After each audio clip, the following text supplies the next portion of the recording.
1 2 3 4. அம்மா அம்மா அம்மா. ஏன் என்ன அம்மா அம்மான்னு கூப்பிட்டே இருக்க? என்ன அம்மா அம்மா அண்ணி பிரியாணி செஞ்சு தர சொல்லுமா. நீ ஏன் சொல்ல முடியாடி? இல்லம்மா நேத்து தான் வெளியே வாங்கி சாப்பிட்டோம். இப்போ எனக்கு என்னமோ பிரியாணி சாப்பிடும் போல இருக்கு. அட்லீஸ்ட் அவங்களையாவது பண்ணி தர சொல்லுமா. நான் கேட்டா பண்ண மாட்டாங்க.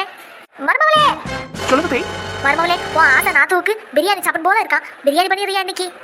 இவ்வளவு நேரம் கஷ்டப்பட்டு ரவா உப்புமா செஞ்சு வச்சிருக்கேன். இந்த தாய் கிழவிக்கு நாத்துவுக்கும் வேற வேலையே இல்ல. பிரியாணி வேணுமாம்ல? பிரியாணி இந்த வரேன். நான் ஏற்கனவே செஞ்சு வச்சிட்டே பிரியாணி சாப்பிட வாங்க. ஓ மேல உங்க அண்ணி உசையே வச்சிருக்காடி. நீ பிரியாணி வேணும்னு கேட்கதான் செஞ்ச. அவ செஞ்சே விட்டா பாத்தியா? ஆமாமா எனக்கு ரொம்ப நல்ல அண்ணி கிடைச்சிருக்காங்க. ஆஹா ஆஹா முந்தையெல்லாம் போட்டு என் மருமக பிரியாணி என்ன அழகா பண்ணிருக்கா. என்ன பிரியாணி மருமகளே இது? ரவா பிரியாணி அத்தே, ரவா பிரியாணி. பிரியாணியா?